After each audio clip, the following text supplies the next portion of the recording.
Hi guys, my name is Amish Tripathi and I'm the director of the Nehru Center.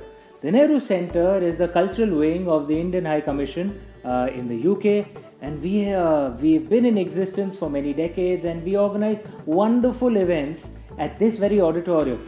You can register for our newsletter at our website nehrucenter.org.uk. You don't need to write them down, they will be displayed at the bottom of the screen. You can also come to our Facebook page, which is a verified page, the Nehru Center. You can follow updates on all our events on Twitter as well, the Nehru Center, that's also a verified account. Or you can come to our YouTube channel, again, the Nehru Center. We are nothing if not consistent. I hope you do come to our online channels and enjoy the events that we're putting up for you. Thank you so much for all your love and support. Namaste, Jai Hind.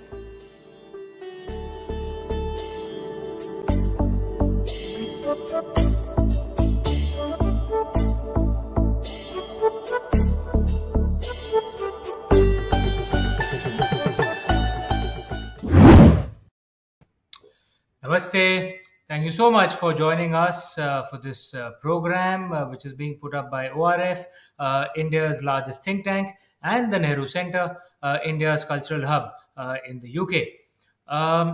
Tackling climate change is one of the key challenges of our generation, and it is moved, it is important, it is positive that the leaders of the world are gathering together at Glasgow in very short order to discuss various moves that can be done to tackle climate change. And in preparation for that, the ORF and the Nehru Center have decided to organize a series of 3 programs to discuss different questions that need to be addressed if the road to Glasgow, where COP26 is being held, needs to be successful. The first of these sessions was on the 4th of October, where we discussed greening the recovery from the pandemic. The governments are spending huge amounts of money.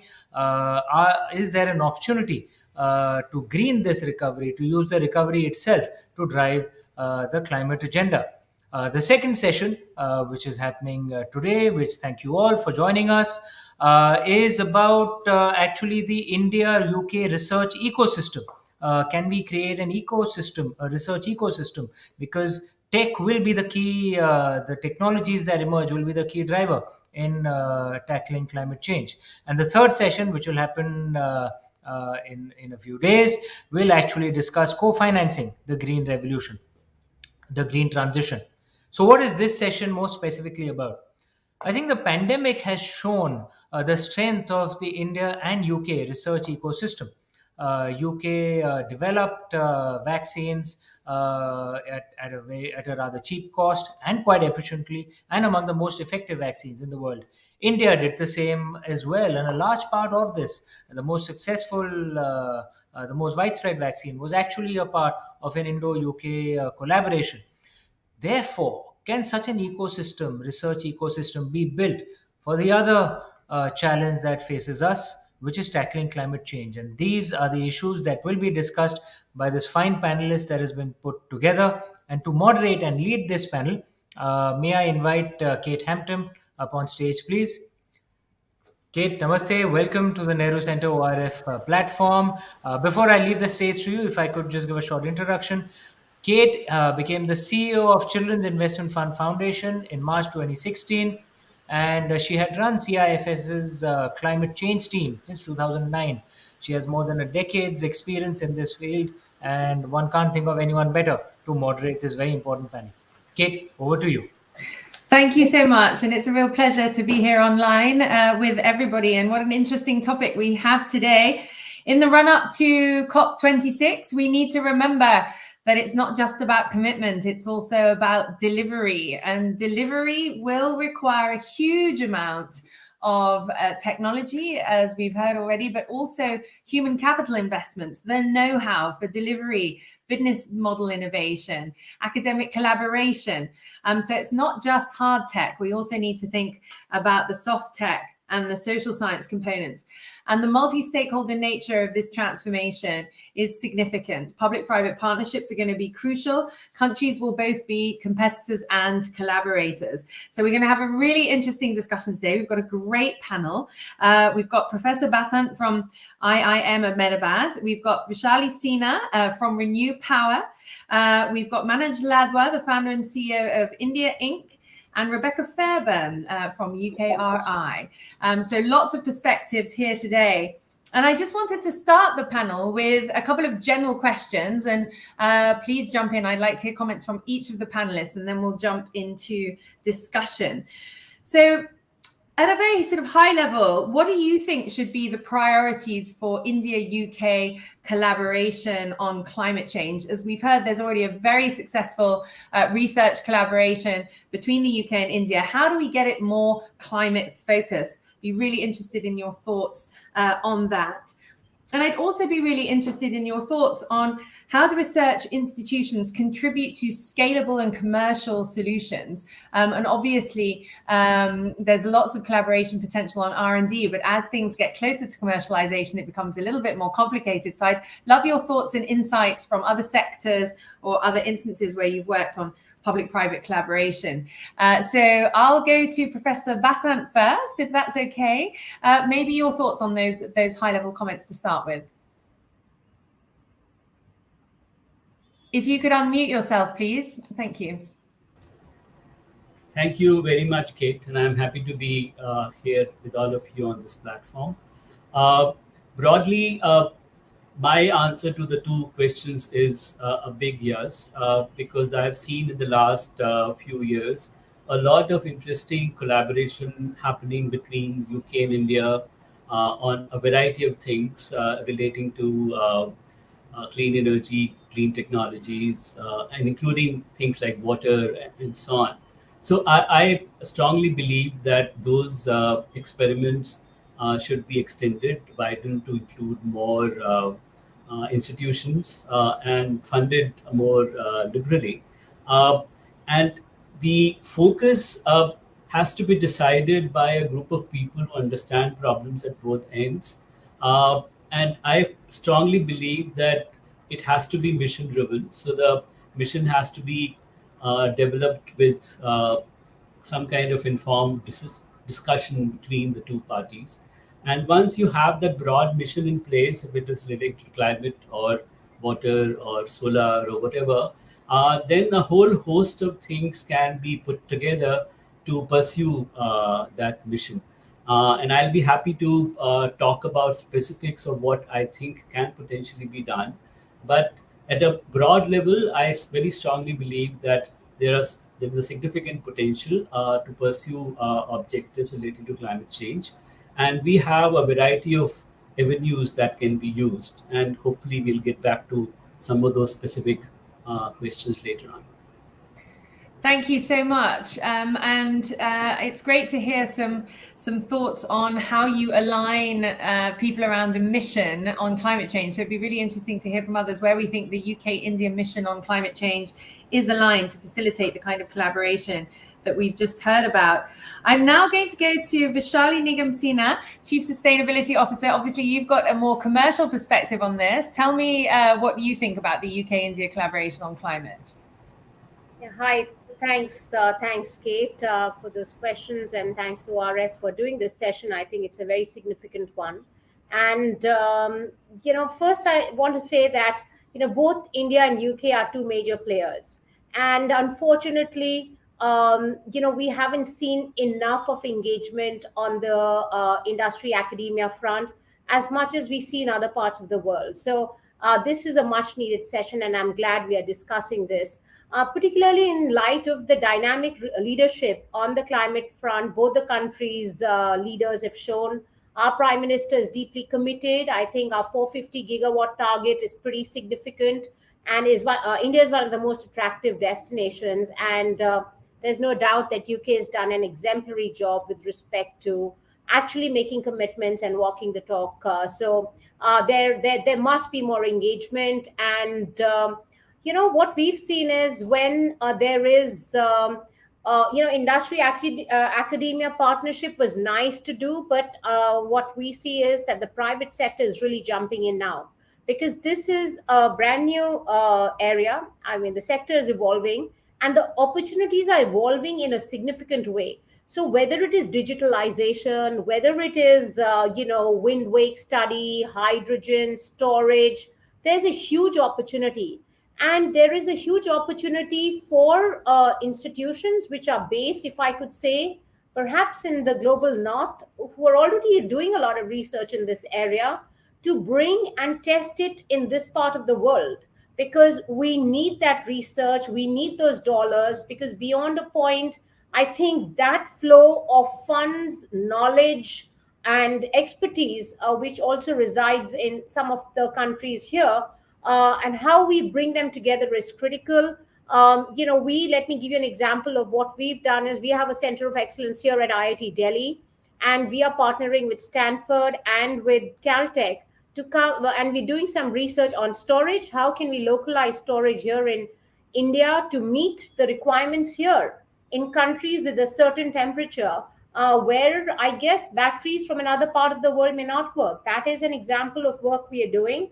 And we are also looking at how can we increase efficiencies on, say, the wake steering of the wind turbines which we install, and to increase efficiencies and hence profitability. So these are ways in which I think we can collaborate. As I started by saying that we can do a lot more between UK and India, and during the course of this conversation, I'd love to discuss more of that. Thank you. And a really important point there on the need for local solutions and input. It's not just a copy paste as we move from one country to another, but really specific local conditions. And that's why collaboration is going to be so crucial for scale. I'd like to turn now to Rebecca Fairbairn. From your perspective, what do you think we could do more of in terms of UK-India collaboration? Thanks, Kate. And I'd like to echo everyone else's points here about the importance of this session and the importance of research and innovation to really, I think, to follow the overall introduction to tackle this key challenge of our generation. I think in reality, if we're going to succeed with this, we need to be really broad in our approach. I absolutely agree with Vaishali's point about bringing what might be considered technology research knowledge from the north to the south, but they need to adapt that sensibly to local environments. And in fact, that's not just about adapting to local environments, it's about making sure we are developing something that's globally applicable and that works better in the UK, in the US, in Germany, wherever it's been imagined. I think the real approach we need to take here, though, is about breadth. It's really important that we are looking at the technologies that will lower our emissions in a whole range of areas, that will help us clean our water, clean our air, clean our environments. But we need to do it in a way that's not just focused on technology. We need to make sure that we are learning from each other, from the cultures that we have, from the experiences we've had, and are building towards approaches that will work, that people will be bought on board with, that we will, as a human race, work together to see succeeding. I don't think we can do that through technology alone. Thanks so much. And Mr. Ladwa, any opening comments from you in terms of what you've heard so far? You'll have to unmute yourself, sir, I'm afraid. Thank you very much, and thank you very much for the opportunity to contribute to this timely conversation. I just want to underline what all the other speakers have said, that there is a strong and vibrant history between the UK and India in collaborating across different sectors. There is therefore a tremendous amount of familiarity between the two countries.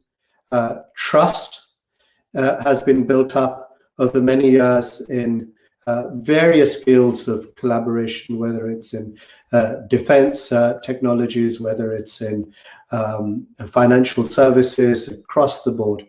And our businesses are more active now than ever before. And a genuine partnership has emerged over the last several years between the UK and India.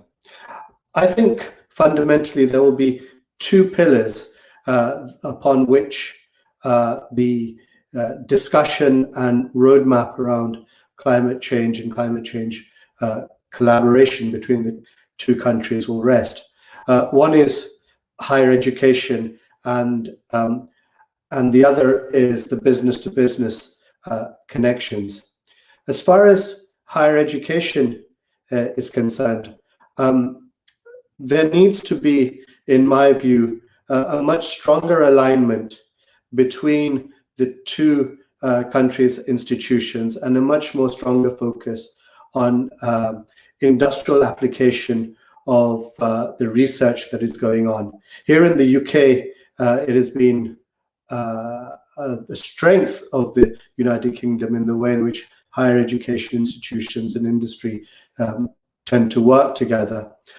In India, that is an evolving process, and more needs to be done on that side. And secondly, business-to-business collaboration, I believe, will be another important pillar, and I know Vaishali has alluded to that as well. I'd just like to point out that a lot of the groundwork has already been done through the UK-India 2030 roadmap that Prime Minister Modi and Prime Minister Johnson signed and agreed to early on in this year, where there is an entire chapter on climate change collaboration. And so that does set out what I believe is a meaningful and excellent roadmap. But what now will be required, and going back to one of the first comments, is a lot more focus upon deliverables. Thanks for that great opening round. So we've heard already the need for serious mission alignment, and I think the last comments point to that. We've already got a high-level head of government framework, and now it's really about focusing down and building those partnerships. We've heard that there's a lot of opportunities out there in relation to clean energy and many others, but that needs to be applied to local realities. And we've also heard that these opportunities and this learning can operate in many directions. It's not a simple north-south technology collaboration conversation. There's also south-south opportunities and opportunities for ideas that come from developing countries also to make the energy transition in the rich world more effective and more efficient. So I wanted to drill down now into some of those ideas, and I was going to come back to Professor Basant. You've had some really good experience in terms of startup incubators at IIM.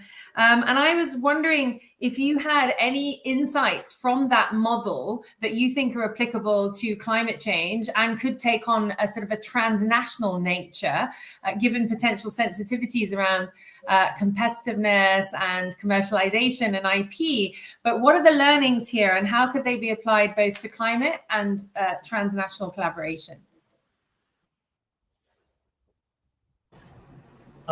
Personally, having worked with our incubation center for the last 15 odd years, I very strongly feel that there are significant possibilities, as I said in the beginning. I will give 3 or 4 examples, and we can get back to the specifics a little later if there is time. Given our experience of incubating companies from our own institution and from other institutions, and with cluster of institutions, we have learned that it's very important to have some kind of economies of scale and scope when you are incubating companies, because they learn from each other. And therefore, we have been very strongly arguing in favor of incubating companies for a cluster of higher education institutions. And to some extent, we have tried that across locations in India. And I personally think that it is possible to do something similar between UK and India. I recently wrote a book on innovation and public policy, and I've used the example of the experiment that UK has done around the set squared system, where 6 universities have come together, almost kind of on a mission mode, and they are doing work together on developing technologies and also taking to the market. So India can certainly learn on this kind of cluster kind of approach to incubate companies and develop technology, not only do research, come up with new products, but also take it to the market, develop business models. So that's point number one that I would like to highlight. The other thing which I think can potentially be done, and I know of several collaborations between India and UK higher education institutions, those can be expanded and supported a bit more through some kind of funding. Last week, I was part of a panel where a technology on cleaning water, surface water, developed in the University of Edinburgh, was being adapted by some scientists in IIT Kharagpur. And they are now thinking in terms of productizing it and taking to the market. And they reached out to us to help them in that activity. So one can multiply those kinds of examples and learn from each other and expand those kind of collaborations. And finally, I would like to spend some time on talking to you about a venture fund that our incubator created, which was seeded by the government of India. And the understanding was that we will raise a similar amount from the private sector within the country.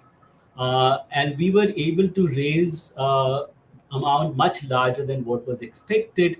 And we raised money not only from the private sector in India, but also multinationals and development institutions, and supported clean energy startups in India. And the interesting part of the structure was that while government funds were given to us to seed the fund, the running of the fund and deciding who should be invested in was all done by a committee of experts who were completely autonomous. And the understanding was that if there is a profit, the private sector gets the first kind of profit. If there's a loss, the government takes away the loss, the initial part. So there's some kind of a buffer available, the risk gets reduced, and the private sector is able to come into activities which are of long gestation period and higher risks. And our experience has been that it was the private sector is very keen to come into these areas, provided some of the risks and uncertainties that they face can potentially be taken care of. So it was a public-private academia partnership which supported startups in clean energy space, and most of them are doing very well. So I have a specific suggestion that we're talking about creating some kind of a fund where the two governments come together. And I will very strongly argue that the funds that come from the two governments can seed this fund, and the private entities can be encouraged to contribute to this fund. And this fund can support research in a mission-oriented approach in a particular sector, whatever we decide. It can provide venture funding through equity participation, and it can also provide venture funding through debt, because often in clean energy, debt is as important as equity.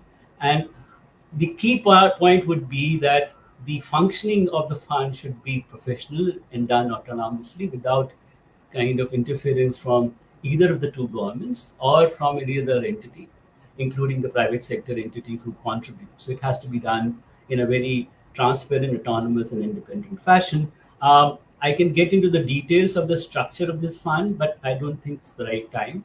But I very strongly think that's a way to go. Thank you. Thank you very much. And a very specific proposal there for a risk mitigation instrument that both governments would contribute to support this mission-driven investing that you were talking about, Professor Basant. So really, really interesting. Thanks for sharing those insights with us.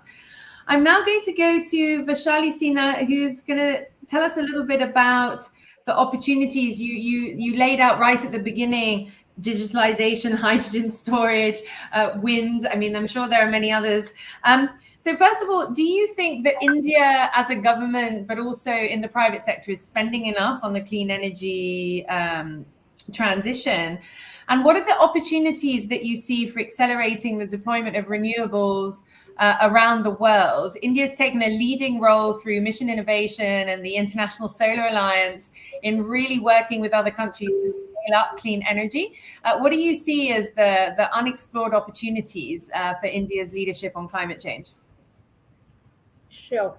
Thanks for that question. A very important one there. I would say, unfortunately, there hasn't been a lot of spend on R&D in India. Particularly the private sector in the past hasn't spent a lot. But as I mentioned in my earlier comments, this trajectory has changed a bit in the recent years, and I'll talk about that in a bit. If I look at some numbers and data, India's gross expenditure on R&D is 0.65% of its gross GDP, and which is significantly lower than some of the other economies, comparable economies. That's not good news. So we really do need to do a lot more. If you look at the private sector's contribution, it is if you look at the contribution to gross expenditure on research and development, it's less than 40% compared to about 60-70% some of the other economies are spending. So there is some room there to do better. And what has happened is that there have been winds of change. And I think, and I'm quite sure it's because of this sector, which has been brand new. We have leadership which is committed. And when that happens, when you see there is commitment at the top, there is a clear vision, mission and a roadmap. And entrepreneurs get in. Entrepreneurs, if I could say, most humbly, such as Renew, when we come in and set up businesses, we also create opportunities for more entrepreneurship in the sector, more R&D and innovation in the sector. And we have, in the last decade of our journey, we have seen that happen. We have seen, as I mentioned, digitalization provide a huge jump to our business in terms of just, increase in effectiveness and efficiency. We have seen our R&D projects, which we are running at the Indian Institute of Technology in Delhi, show results, and we've come up with research and solutions for real problems, for real short-term problems, and also for ideation for new challenges which the sector is likely to face over the next 3 to 5 years. So I have seen a lot more focus, and as you rightly mentioned, the government's commitment has increased, and ISA is a great example. National Storage Mission is another example. The National Hydrogen Mission has been great, and you've seen some of the announcements which have followed on the back of some of these initiatives where large corporates have entered, and they are now collaborating globally to do better. So there's a 360-degree approach, and it's not only an India-centric approach. I think especially in the renewable energy space, India-centric approach is no longer the way of life for most corporates. We are all looking globally to partner, to collaborate, and we're seeing, to a great extent, as I gave some of the examples from our own experience, we are partnering with universities across for R&D and innovation. And, all of this has had some positive results. We've seen India jump up the ranks. We're not at the top 10 by any measure, but we've jumped from, I think, a rank of 81st in 2015 to about 48 when you look at the Global Innovation Index. So some amount of, I would say, metrics there which show that, we are making progress, and the private sector can never do things independently of what the government is trying to do. So the good news in India is, I think the government is taking the steps in the right direction, and I do see a push from the private sector as well. And as I listed some of the areas, whether it is offshore wind, whether it is hydrogen, whether it is storage, digitalization, all of these areas, we've seen a lot of work. I'd like to also talk about some innovation which we've been working on. So we've also set up an accelerator for climate change at the Indian Institute of Technology at our Center of Excellence there. And we've partnered with UNDP. And we are engaging in a program where we are encouraging women entrepreneurs to come up with solutions which they feel are most important in this area. And IIT Delhi and various other partners are contributing for capacity building, for funding, and for coming up with a roadmap to find solutions, and also partnerships, so that we can all kind of work on these and ideas together and initiatives together. Most importantly, encourage women who are really at the receiving end of a lot of the climate change negative impacts we see. So small ways, and I'm sure people who are listening, we'd welcome interest, participation in such programs, because on the social side, Kate, you'd mentioned, much needs to be done, whether it's engaging youth. So we also run a Global Green Scholars program where students from around the world, undergraduate, graduate students, come and spend some time here in India at a company and engage with policymakers, etc., to understand what's happening in an emerging market country like India. And we learn a lot from there, and hopefully they take back a lot as well. So these are some of the examples of work which needs to be done on the technological front, on the digital front. On the digital front, we were recognized by the World Economic Forum as a lighthouse. What that's done is that's suddenly given us a number of opportunities to partner with global players to take this initiative forward. So yeah, lots to be done. I mean, there's huge amount of growth in this sector, and I hope it goes beyond nations to, I guess, a global engagement, and also a subnational engagement. We're working on a partnership with states in the United States, where we are working together to find solutions, where states are engaging, because we've seen a few years ago that when countries don't deliver, states take over. In India, I've seen the reverse in certain parts of the country. So there is an opportunity to learn from each other and take the transition forward. So yeah, much to be done. Thank you, and congratulations on all those exciting efforts. Those that have joined previous sessions with ORF on the recovery will know that I'm a firm believer in making sure that women's employment and green technology go hand in hand, because they both have huge multiplier effects in terms of economic transition, and the labor intensity of the green transition can really support livelihoods. Really interesting to hear all those ideas in terms of this new global outlook that's really necessary. It's not enough to just think nationally. Companies are already thinking globally, says Ms. Sinha. So we'll now talk to Rebecca. I mean, you've heard the comments, huge ambition from academia and the private sector in India.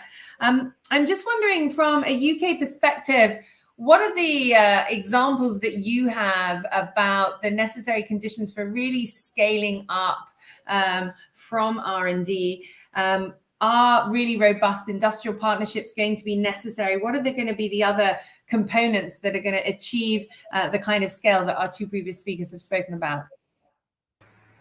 Thanks very much. Yeah, some really exciting ideas and propositions put forward so far. So I guess it would be useful potentially for me to introduce what UKRI is. UK Research and Innovation is the UK's major public funder of research and innovation. So we fund research in universities, in research organisations, also in businesses, and innovation in those organisations too, across every single area you could possibly imagine. One of the earlier questions that I think it's worth just touching on briefly here was around how can we make sure that we are building more climate change or green technologies into what we're doing? How can we make sure that we are developing partnerships either nationally or transnationally between academia and industry to make sure we're looking at that? And I think it's a really important question, and I do think one of the ways to do that is to not necessarily just focus specifically on technology for greening things, but looking at everything we do, all of the research and innovation we do, making sure that built right into that is the need to be green or climate conscious alongside. So, for example, while we're digitizing approaches, let's do that in a low carbon, low emissions, environmentally sensitive way. So your question on scale up and what can we be doing working with research and industry to do that, I think is a fantastic question. We've been working with India. I think it's possibly easiest to talk about UK-India collaboration rather than right across the board. To bring together, for example, the UK catapults, which UKRI funds, to help look at how those institutions or organisations that can really connect the expertise of research with the expertise of industry. And I think, as Professor Basant had given the examples before, help incubating clusters. And that not only helps scale up in terms of the size of individual innovations and businesses, but in terms of the general sector knowledge. I think one of the really important things that research can do, which again touches on some of the points raised already around risk and de-risking, is help to model some of the approaches that could be taken to make sure that when we're looking at scaling up industry processes, practices, innovations, we're looking at doing it in a sort of tested way, modeling that more. I'd also just like to touch on the importance of vision and sustainability here. So people have already mentioned that there needs to be a clear vision in order for entrepreneurs to jump in. I think that is a really important point. And I think when that is there, that risk is shared, or it is lessened, and people know that there is support behind that. I guess I'd like to finish by saying that in terms of scaling up what we can do together, really working together in transnational partnerships allows us to take it one step further than scaling up for national markets. And I think that's really going to matter, because as we're facing this challenge together collaboratively, working collaboratively is the only way forward. We're going to struggle to really make any moves that make any real difference if we're working in national boundaries.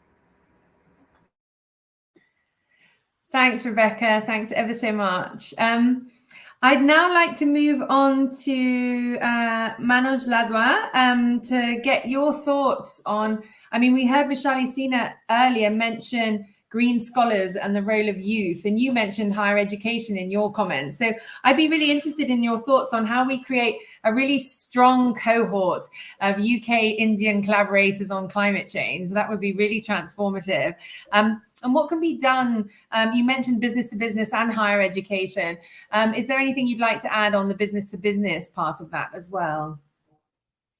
Yes, thank you very much, Kate.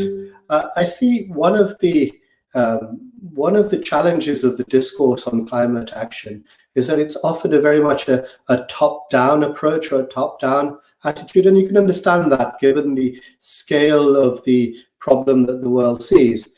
But a lot of work needs to be done on a bottom-up approach to tackling these issues. That's where you're going to get the real breadth of innovation and ingenuity in tackling both macro and micro issues around this subject, and specifically around higher education. And I'd like to slightly clarify one of the comments I made earlier on, where I said that there is a strong UK-India connect in higher education. That's certainly the case in terms of the flow of students from India coming here into the UK and studying here. I think that now we're at over 50,000 Indian students currently studying in the UK, and that's set to grow.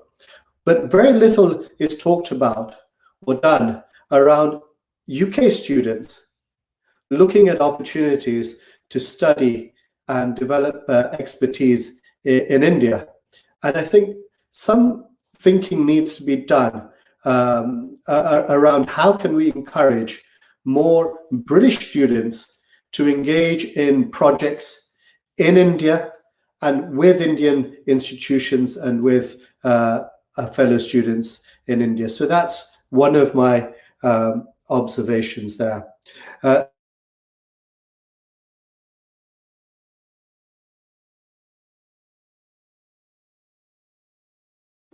I think we've lost Mr. Ladwa there.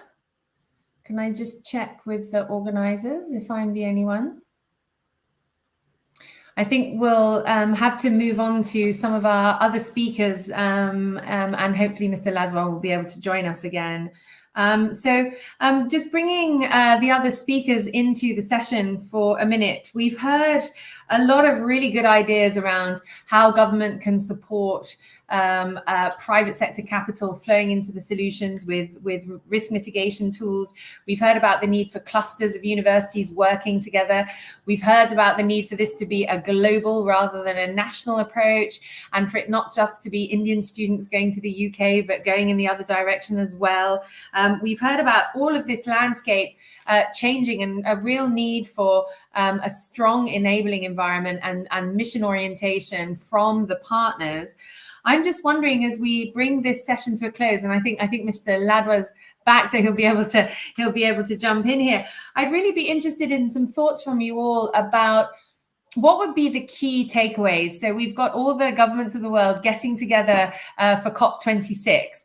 What should be in the in-trays of all of our listeners on the first day after COP26 to take forward this agenda? We're going to have a gap after COP26 in terms of ambition levels and delivery.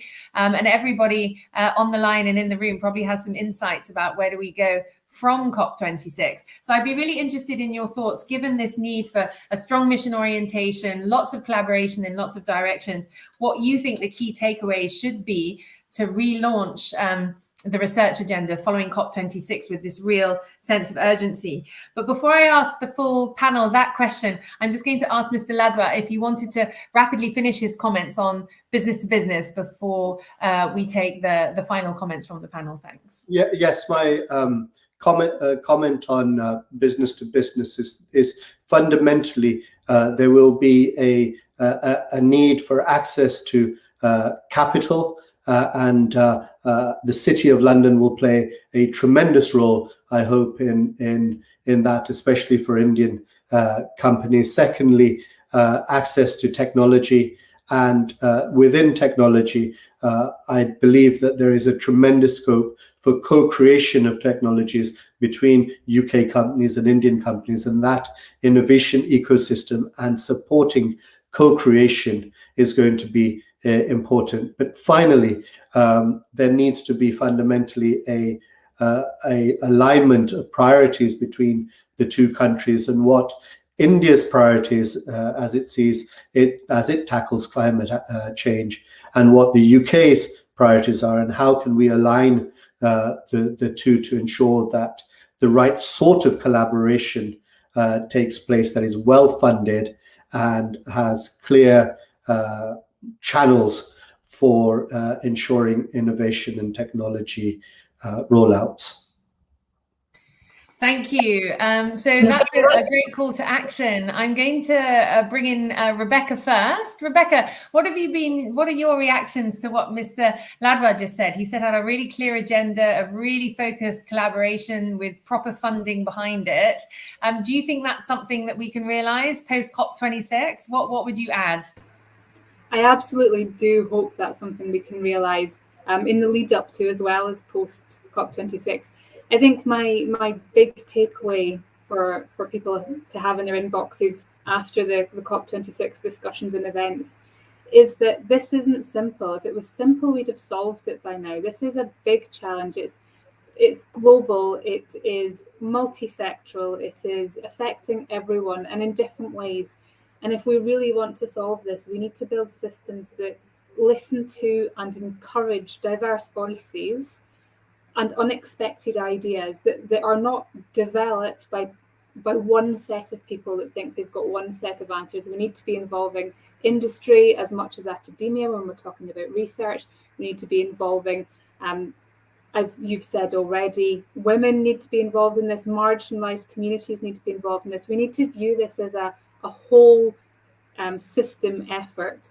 And I know that's complicated, but it is going to be complicated. And it's only through working in that way that we're going to surface the ideas and the new approaches that we need to find solutions to these challenges.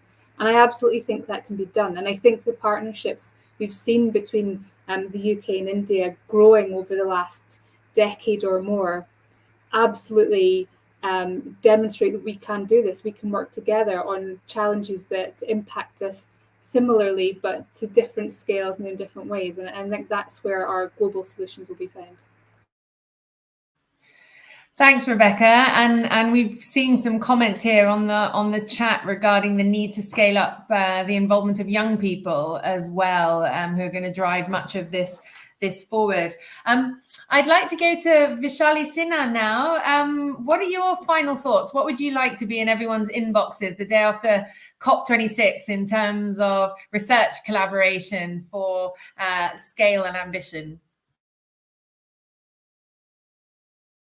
I'm afraid you're on mute. You'll have to unmute yourself. Thank you. Sorry about that, Kate. So definitely, let me just make an overarching comment, and I'll come to research if that's okay, Kate. I think what I'd like to see in my inbox is what have we decided on the execution and the metrics we are going to set up to measure progress, right, for the transition, to make it just, inclusive, fair. And I want to see the metrics there, because, if you're not going to be able to talk about what are we doing, what are we measuring, whether it is by nations or whether it is in any other way, I think that is critical for us to move ahead in this transition. And I think we're making broad commitments and statements, but we really need to measure those. So I'd like to see a little bit. That would be the first point or mail I'd like to see. In addition to that, as far as R&D, innovation is concerned, I think there is a lot of opportunity for us, just like we in emerging markets have seen the benefits of commitments and the engagement between global North and South. I think I want to see more engagement between the global South and South. There's lots to be done to alleviate poverty, to reduce the carbon footprint there, to fast track, I guess, adoption of technology, renewables, etc. What did we discuss, do, and roadmap to accomplish these? These are some of the points I'd like to read in my inbox on day one. It's great to hear both you and Rebecca talk about the need for not just diversity and inclusion in the solutions, but also solutions that really address social inequities as part of green transition. I think it's abundantly clear to everybody that the barriers, the political barriers that we often see on the road to accelerated green transition are around cost of living, they are around access, and they are around poverty. So we need to solve these problems together in tandem. And nothing could be more important than bringing together the green recovery and a fair recovery after everything that people have been through with COVID and the vaccine inequity underlying the whole thing. So I'd now like to give a couple of comments to Mr. Ladwa, and then we'll finish with Professor Basant, and then we'll wrap ourselves up. So Mr. Ladwa, some last comments from you. Yeah, thank you very much. And I think one of the challenges that I highlighted earlier on is the alignment of priorities between the UK and India. I talked about how both nations are familiar with each other. We have a great connect through our diaspora. But there are instances along this journey whereby the two countries may sometimes be speaking at cross purposes or misunderstanding each other. And that's where there needs to be an establishment of a very strong and robust track 2 conversation between the two countries on a constant basis that is focused, and it is based upon very, very measurable criteria, as Vaishali has said, as to what we want to achieve between the two nations. There are a plethora of projects. We have a roadmap in play, and we do, on the whole, get on with each other. The question now is to get down to business and to identify where those particular bottlenecks are, and to ensure that we push through them as quickly and as effectively as possible, and ensure that there is the money and the intellectual capital to push those things through. Thank you. And clearly, mission alignment without clear metrics for success isn't going to get us very far, as we've seen already on the climate change commitment delivery gap. Making sure that we get into execution and that we hold ourselves accountable for those deliverables is going to be absolutely key. And then final comments from you, Professor, before we wrap up today. So, all of us know that the issue is extremely complex and large number of things have been said, but nothing much has happened. My experience with working on clean energy and the infused ventures that I spoke about tells me that instead of trying to do something huge and creating a big kind of a hullabulla about doing something great, I would be quite happy if I get in my inbox a mail saying that the UK and Indian government they have decided to do an experiment where they'll seed a fund where they'll try and bring strategic capital, development capital, and commercial capital together, and they will try and figure out how they can bring together universities and other entrepreneurs to deal with some technologies which can solve clean energy related, climate change related problems.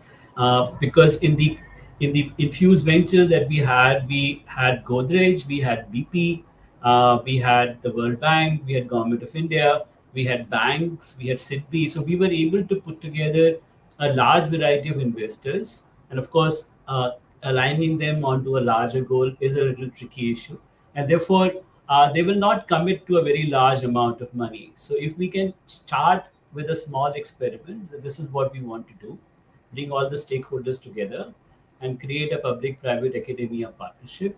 Can the two governments seed such a fund and bring in money from other sources and try and see what can be done? And so that would be my takeaway. And instead of talking about broader objectives and matrices and so on, working with the management school, I found that doing something small and then scaling it up helps. Thank you.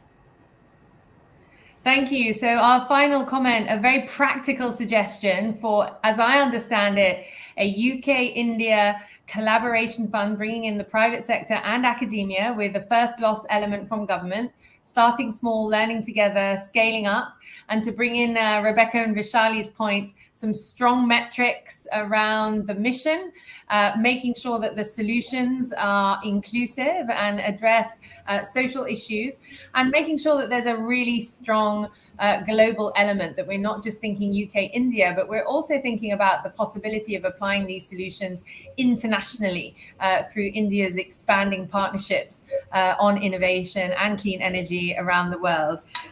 So thank you everyone for what has been a really fascinating conversation. Rakesh, Rebecca, Vaishali and Manoj, thank you so much for your really, really thoughtful and generous comments. I will see some of you in COP26 perhaps, but certainly online afterwards, I'm sure, to dissect the results. But to everybody in India and in London, have a wonderful rest of your day. And I look forward to collaborating with all of you as we accelerate the green energy transition. Thanks ever so much. Kate, can I make one quick, very important point before we close this? Just one quick point. Go ahead. About, we always talk about what we must do, what we should do, and what must be done. And I'd like to just point out that, UK and India really during the pandemic worked on a miraculous R&D innovation partnership where Oxford University, AstraZeneca, and the Serum Institute of India came together to develop in UK, to make in India, and to distribute globally. And that's what we want to see happening going forward in a post-pandemic world. We don't need a pandemic to do that. So I'd love to see more of that. Absolutely. That's a great example and one that many millions of people around the world have benefited from. So thank you ever so much, everyone. Really enjoyed your comments today and see you all soon.